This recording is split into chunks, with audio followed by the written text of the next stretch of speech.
After my mom screamed, "Get out, you're nothing but a leech!" I packed my things and left without a word. Months later, my dad called me in a panic demanding to know what happened to the truck he forgot was in my name. My response left them without words. It's wonderful to have you with us today. Before we delve into the narrative, I'm curious to know where you're tuning in from. Please share your current city in the comments below. Now let's immerse ourselves in today's account. I'm 22, standing in the familiar living area of my entire existence, and my mother's voice slices through me like a blunted blade. "You're a self-serving parasite, Tom. Leave and don't come back." Her complexion is crimson, eyes frenzied, as if I've shattered something beyond repair. My father is near the armchair, gazing at the floor, his silence more oppressive than her words. Jenna, my older sibling, leans against the partition, her lips curved in a knowing smirk that signals her victory. Kyle, my younger brother, mutters, "Good riddance," beneath his breath, scuffing the floor covering. I've always been the outsider, laboring late at the automotive repair shop to contribute to the utility expenses, electricity, internet, things they utilize without a second thought. Tonight's confrontation, I missed Jenna's birthday meal. I was working a double shift, covering their internet bill that month, but no one seemed to care. It's not our first disagreement, but this feels distinct, conclusive. My mother's words aren't just uttered in the heat of the moment, they are a door slamming shut. I proceed to my bedroom, the one with the groaning bed frame and faded sports posters, and retrieve my travel bag. I pack denim trousers, a few shirts, my old outer garment, items that carry the scent of home, of engine lubricant and laundry detergent.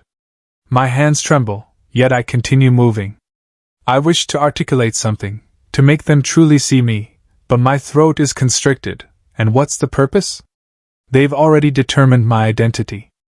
I step outside, and the night air stings my skin. The porch illumination hums, casting elongated shadows on the mail receptacle we painted azure when I was 10. I hear the click of the lock behind me. My worn-out Chevrolet is parked out front, containing $200 and a partially empty fuel tank. I climb inside, grasping the steering wheel, and feel the full weight of it all: my mother's fury, my father's quietude, Jenna's sneer, Kyle's taunt. I'm not merely departing a dwelling, I'm losing them. The route ahead is dark, and I'm unsure of its destination, but I ignite the engine, vowing to myself that I will endure the initial few evenings. After leaving home, I barely manage to sleep. Mike, my associate from the automotive shop, allows me to stay on his sofa, and I am grateful, but it's not home. His residence smells of roasted beans and canine fur, and his pit bull, Rusty, snores louder than an engine component. I lie there, gazing at the ceiling fan, its blades wavering like my thoughts.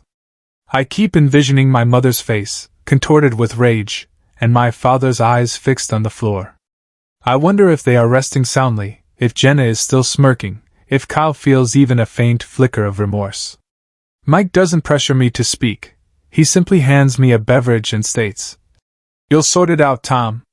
He has his own financial obligations, however, and I cannot remain indefinitely. I dedicate my days to seeking a place of my own. The automotive shop offers decent remuneration, but rent is a formidable challenge in this locality. I drive around, inspecting notice boards at fuel stations, perusing classified advertisements smudged with grime. Most apartments demand the first and last month's rent, plus a security deposit, far beyond my reach with $200 and a meager paycheck.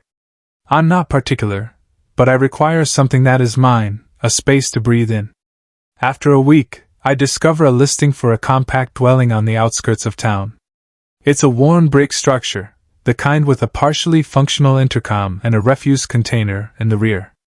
I meet the proprietor, a man in his 60s with a handshake like a brace of paper, who observes my work boots and remarks, "You appear to be someone who will pay promptly." The apartment is no prize. It's a single chamber with a dripping faucet, a refrigerator that hums as if contemplating mischief, and a window that remains sealed. The floor covering is stained, and the lights flicker if you activate the switch too rapidly. But standing there, my travel bag slung over my shoulder, I sense a flicker of something, perhaps dignity, perhaps merely relief. I sign the agreement, surrender every dollar I possess, and receive a key that feels substantial in my palm. That evening I move in, just myself and a sleeping bag on the floor. The walls are unadorned, and the silence is profound, but it's a beginning. I visit the second-hand store the following day, my financial resources more restricted than a corroded fastener. I locate a sleeping surface, uneven but clean, for $20, and a luminaire with a dented shade. The sales associate, a woman with silver hair and a kind expression, inquires if I am furnishing my first abode. I nod, not speaking much, but her benevolence stays with me. Back at the apartment, I position the sleeping surface by the window and connect the luminaire. It casts a gentle radiance, sufficient to make the room feel less vacant. I retrieve a poster from my bag, one of those kitschy mountain vistas from a yard sale years ago, and affix it above the sleeping area. It's not much, but it's mine, and that holds significance. Lying on the sleeping surface that night, I hear the neighbor's television through the partition, some game show with applause that feels a world away. I contemplate the house I vacated, the one with my mother's meatloaf in the oven, my father's baseball broadcasts on the radio, Jenna's music blaring. I used to repair the leaking spigot for them, cut the grass before work. Did they notice my absence? I pulled the sleeping bag tighter, my chest heavy, not with resentment, but with something softer, more sorrowful. I'm uncertain of who I am meant to be without them. I spent so long attempting to maintain equilibrium, settling accounts they never acknowledge, working extra shifts so Kyle could have new footwear. Now it's just me, and I don't know if that signifies liberation or a void I cannot fill. I close my eyes, the drip of the faucet marking seconds. I assure myself I will make this work. I'll acquire a seating unit, perhaps a floor covering, something to make this dwelling feel genuine. I envision the automotive shop tomorrow, the familiar clang of implements, the camaraderie of the workers during their midday meal. It's not kinship, but it's something to cling to. I'm unsure of my destination, but I possess a key, a sleeping surface, a light that is mine. For now, that is enough to persevere, one day at a time. The automotive shop is my anchor now, a noisy haven of clattering tools and engine oil. I'm awake before dawn, pulling on my worn footwear, the ones with soles peeling like old recollections. My studio is still sparse, just the sleeping surface, luminaire, and that mountain poster, but I'm out the door swiftly, coffee container in hand. The shop is a mile distant, and I traverse it on foot, conserving fuel. The air is crisp, carrying the scent of dew and paving material, and I allow the rhythm of my strides to quiet the thoughts in my head. I don't dwell on my mother's tone or my father's silence, not out here. At work, I'm in my element. I'm elbow deep in a Chevrolet's engine by 8, diagnosing a malfunction, while vintage rock music plays softly from the radio. The crew, Pete, Carlos, and Big Ray, are pleasant company. They tease me about my excessive coffee consumption, but they don't probe. I appreciate that. I'm not prepared to disclose being expelled, or how my family perceived me as a burden when I was the one sustaining their household. Instead, I concentrate on ignition components, fluid replacements, the satisfying click of a wrench. I accept every additional shift I can, remaining late to reassemble a transmission or balance wheels. The extra hours are a blessing. My rent is paid, and I have sufficient funds for a collapsible chair and a microwave. Small victories, but they accumulate. Midday breaks are my favorite. We sit out back on upturned crates, consuming sandwiches from the delicatessen across the thoroughfare. Pete always has a narrative, some wild anecdote from his days as a truck driver, and Carlos laughs so heartily he chokes on his carbonated drink. I join in, smiling, but I keep my own narratives closely guarded. I don't recount how I used to dine with Kyle, jesting about superhero films, or how my father and I would tinker with his old radio in the garage. Those moments feel like someone else's existence now. Still, the chatter of the men fills a void, makes me feel as though I belong somewhere, even if only for an hour. But then, one evening, my phone vibrates as I'm securing the shop. It's Kyle, and my gut clenches. I haven't heard from him since that night. His message is brief, sharp. Really great, Tom. Abandoning us and still owing Jenna for that phone bill. Low even for you. I stare at the display, the words blurring. I settled that bill, $120, last year, when Jenna vowed she would reimburse me. She never did, and now Kyle is distorting it, portraying me as the defaulter. My thumb hovers over the input device, eager to retaliate, to inform him I covered their internet, their provisions for years. But I desist. What's the point? They've already composed their rendition of me. I thrust the phone into my pocket and proceed homeward, the walk longer than usual. The street lamps flicker, casting shadows on the cracked pavement, and I feel a burning sensation in my chest, not just indignation, but something deeper, like a contusion you don't perceive until you apply pressure. I think about the house, how I would return from work and find my mother setting the table, her meatloaf aroma filling the air.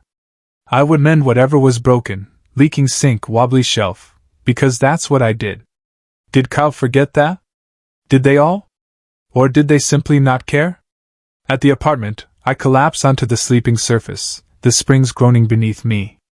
The neighbor's television murmurs through the wall, some culinary program, all cheerful commotion. I retrieve my phone again, rereading Kyle's message. A part of me desires to call him, to inquire why he is doing this, but I know it won't alter anything. Instead, I place the phone face down and gaze at the poster, its painted summits glowing faintly in the lamplight. I'm exhausted, not merely from labor, but from bearing this burden, this nameless ache. I tell myself, tomorrow is another day, another shift, another opportunity to construct something new. I close my eyes, the microwave humming softly, and cling to that thought, small as it is, because it's all I possess. I'm sweeping the shop floor, the broom's bristles scraping against the concrete, when my phone vibrates in my pocket. It's a quiet afternoon, the kind where you can discern the hum of the fluorescent sign outside. I've been maintaining a low profile since I ceased paying for my father's truck, concentrating on work, on the modest existence I'm fashioning. The apartment now has a second-hand table, a shaky item I acquired for $10, and I've been sleeping better, the drip of the faucet almost comforting. But when I check my phone, my stomach drops. There's a screen capture from Carlos, one of the guys at the shop. Jenna has posted on a social platform a photograph of my mother, eyes red, sitting at the kitchen table I used to eat at. The caption states, "Tom abandoned us, left mom like this. Some family, huh?" There's a series of remarks, strangers labeling me a deadbeat, a selfish jerk, worse. I lean the broom against the partition, my hands clammy. The shop is deserted, just me and the faint scent of oil and rubber. I scroll through the posts, each word like a thrust. Jenna fabricated a narrative where I am the antagonist, forsaking them without justification. No mention of how I settled their accounts, repaired their leaks, kept them afloat. No mention of my mother screaming me out the entrance. The comments sting, most people I've never encountered judging me, their words sharp and thoughtless. "What a failure," one states. "His poor mother," another adds with a tearful emoticon. I want to type a reply, to inform them of the truth, but my fingers freeze. What could I articulate that wouldn't sound desperate, as if I'm pleading to be believed? I push the phone away and step outside, the air warm and dense. The parking area is silent, just a stray feline darting past the refuse bin. I sit on the curb, elbows on my knees, and attempt to regulate my breathing. It's not merely the post, it's the weight of being obliterated, transformed into someone I am not. I recall my mother's table, the one I had sanded down when I was 16, how we would laugh over her uneven mashed potatoes. Did she truly weep, or was it staged for Jenna's camera? The thought twists something within me, not quite anger, more like a hollow ache. Back inside, I cannot concentrate. Pete notices, inquires if I am alright, but I merely shrug and state, "Challenging day." He nods, doesn't press, and I am thankful. Later, I clock out and proceed to the shop's rear lot, where I've been tinkering with an old two-wheeled vehicle, a battered Yamaha I found inexpensive. It's a mess, frame corroded, engine sputtering, but it's mine to restore. I retrieve a wrench, Begin work on the carburetor, the metal cool beneath my digits. Each rotation, each modification, feels like something I can command. The shop's radio plays softly, some vintage country melody about loss and progression, and I allow it to resonate. This bike isn't flawless, but it's authentic, no falsehoods to untangle. I labor until dusk, the sky turning a bruised purple. My hands are smeared with lubricant, and there's a minor triumph in the engine's cough. It's closer to operating. I wipe my forehead, contemplating Jenna's post, my mother's expression, those comments. They hurt, certainly, but they are not the complete narrative. I envision my apartment, the table, the luminaire's glow. It's not grand, but it's genuine, constructed from my own exertion. I don't require their interpretation of me. On the walk homeward, I pass the neighborhood store, its lights buzzing. The clerk, the veteran with the worn cap, waves as I acquire a carbonated drink. "You appear to be bearing the weight of the world," he remarks, half smiling. I manage a chuckle, stating, "Just a fragment of it." Back in my room, I sit on the sleeping surface, the neighbor's television murmuring game show cheers. I don't check my phone again. Jenna's posts can remain there, unaddressed. I'm weary, not from work, but from their burden, their deceptions. But as I recline, the bike's faint hum still in my mind, I feel a flicker of something, perhaps optimism, or simply tenacity. I'll persist, one fastener at a time. I'm removing grease from my hands at the shop's basin when my phone rings, the sound sharp against the evening's hum. It's my father, a name I haven't observed on my screen since I departed months ago. My pulse quickens, but I dry my hands on a cloth and answer, stepping into the break area for quiet. His voice is coarse, as if he's consumed gravel. "Tom, why was my truck repossessed?" No greeting, no inquiry about my well-being, just that question, heavy as a drop tool. I lean against the vending apparatus, its faint buzz steadying me, and inhale deeply. I cease paying for it. I state, my voice steady, though my stomach is churning. "You expelled me, Dad. I no longer owe you that." There's a pause, long enough for me to hear a canine barking somewhere on his end, perhaps the neighbor's mongrel. I envision him in the kitchen, standing by the refrigerator with its chipped handle that I repaired last year. "You can't just do that," he states, his voice escalating. "That's my truck, Tom." I close my eyes, the brake area smelling of scorched coffee and engine oil. I could shout, recount how I paid for years while he uttered nothing, but I don't. Instead, I maintain an even tone. "I covered it since I was 19. You never inquired how, never thanked me. I'm done bearing that." He sputters, words tumbling over each other. "That's not how family functions," he states, as if it's a regulation I violated. I almost laugh, but it catches in my throat, sharp and acrid. Family, I think of Jenna's post, Kyle's message, my mother's shriek. I think of my studio, the wobbly table, the motorcycle I'm coaxing back to vitality. That's what I'm constructing now, not their interpretation of kinship. Perhaps not, I state, but I'm doing what I must. My hands are steady now, gripping the phone, and I feel something shift, like a fastener clicking into place. My father attempts again, his voice softer, almost perplexed. "You're making this difficult, son." "Son!" The word stings, not because I desire it, but because it feels hollow, like an old tire with no remaining tread. I glance at the breakroom clock, its second hand ticking past 6. I have dishes to wash at home, a carburetor to adjust tomorrow. I must go. I state, not harshly, just definitively. He begins to speak, but I terminate the call, the silence more profound than his voice.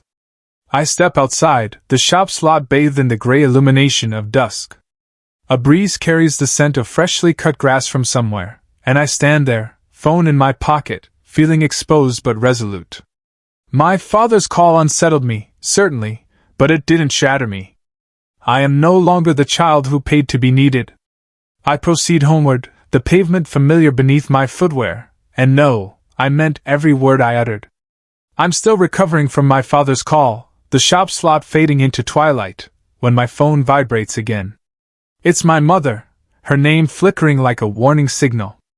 I hesitate, thumb hovering, then answer, bracing myself. Her voice pierces through, high and jagged. Tom, how could you do this to us? That truck was your father's lifeline. I'm walking home now, boots scuffing the pavement, street lights illuminating. I don't interject, just allow her to vent. Years of settling their accounts, and this is what I receive. You're tearing us apart, she states, and I hear Jenna in the background, exacerbating the situation. You're so heartless, Tom. Always were. Kyle is present too, I can tell, but he's quiet, as if holding his breath. I pause by the neighborhood store, its neon sign humming, and lean against the brick wall, the phone warm against my ear. I could retort, itemize every dollar I expended, every late night at the shop so they could have entertainment, provisions, Jenna's phone. But I don't.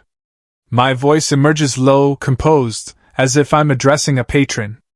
Mom, I paid for that truck for years, internet bills, all of it. You never expressed gratitude. You labeled me a burden and instructed me to depart. I'm done carrying you all. There's a beat of silence, heavy like the atmosphere before a tempest. I hear a chair scrape, perhaps my mother seating herself, and Jenna mutters something I cannot discern. I push off the wall, continue walking, the store's glow receding behind me. My mother attempts again, softer now, almost pleading. We're family, Tom. You don't just abandon us. I think of my studio, the wobbly table, the motorcycle sputter when I got it running last week. That's my family now, things I've constructed, not implored for. Family acknowledges one another. I state, my throat tight but steady. You didn't acknowledge me. I'm at my building, the intercom buzzing as I grant myself entry. I terminate the call before she can respond, the click definitive, like a door securing. Inside, I collapse onto the sleeping surface, the luminaire casting a warm circle on the wall. The neighbor's television hums a rerun, laughter canned and distant. My hands tremble, not from apprehension, but from something else, like a weight being lifted. I replay their voices, my mother's desperation, Jenna's venom, Kyle's silence. They desired me to yield, to offer an apology, but I didn't. I articulated my truth, plain and unadorned, and it feels like standing after a prolonged descent. I retrieve a carbonated drink from the refrigerator, the cold container sharp in my palm, and sit by the window, observing headlights slice through the darkness. I'm not resentful, not anymore. It's quieter, more sorrowful, like missing a melody you once knew by heart. But I'm here, in my own domain, and that's something they cannot seize. Tomorrow, I'll be back at the shop, wrench in hand, constructing what is mine. It's been half a year since I ended the call with my mother, and the lingering ache hasn't entirely dissipated. It's more subdued now, like a radio turned down low, humming in the background. My studio is truly home, still modest, but unequivocally mine. The shaky table now supports a potted plant, a desert succulent I haven't managed to kill yet. The motorcycle is complete, its polished surface gleaming under the shop's lights, and riding it down secluded routes, the wind rushing past, feels like soaring. I don't receive much communication from my family. My father sent a text once, vague about conversing soon, but I left it unread. Through Carlos, I learned Jenna's social media post didn't undermine me, and my mother informs acquaintances that I chose my own path. Kyle is the anomaly. Pete saw him at the delicatessen, said he appeared as though he wished to articulate something but refrained. I'm content with the quiet. The shop is my anchor. Pete, Carlos, and Ray are more than just colleagues now, they are the individuals who show up. We barbecue frankfurters out back on unhurried days, laughing over Ray's uninspired jokes. I have a routine, work, ride, tinker with a new endeavor, perhaps a coffee table next. My refrigerator contains more than just instant noodles. Occasionally, there's a cut of meat when I'm feeling extravagant. Last week, I repaired the faucet, a minor task that felt significant. I'm not affluent, but I'm stable, forging a life that suits me, not them. Evenings are when I reflect most. I sit by the window, luminaire activated, the neighbor's television buzzing with late-night talk shows. I envision my mother's kitchen in my mind, the table I sanded, my father's radio crackling with baseball commentary. I wonder if they miss me, or if I'm merely a narrative they recount differently now. It hurts, certainly, but it's no longer sharp. I possess my own narratives. How the motorcycle roared to life, how Pete clapped my shoulder when I received a pay increase. Those hold greater significance. I've come to understand that kinship isn't solely determined by birth. It's defined by who remains, who genuinely perceives you. I spent years pursuing their affection, believing my earnings could procure it. I was mistaken. Affection isn't a ledger, it's a choice, and they opted to overlook me. Being expelled shattered something, but it also constructed something. I discovered my value, not in their pronouncements, but in my own hands, repairing engines, cultivating succulents, riding unburdened. I'm not flawless. Some nights I reenact what I could have articulated. But I am at peace, residing where I am not invisible to anyone. To anyone out there bearing an excessive load, heed this: you are sufficient. Releasing is arduous, but it's how you discover your own journey. It's worth every stride. I recline, the succulent catching the light, and smile. I don't require their affirmation to know I am all right. I possess my keys, my motorcycle, my days. That is enough. Thank you immensely for viewing this video in its entirety. Kinship can be a source of affection or the most profound kind of sorrow. If you have ever felt unfairly treated or unappreciated by those closest to you, please feel free to share your reflections in the comments. You never know who else might need to hear your account.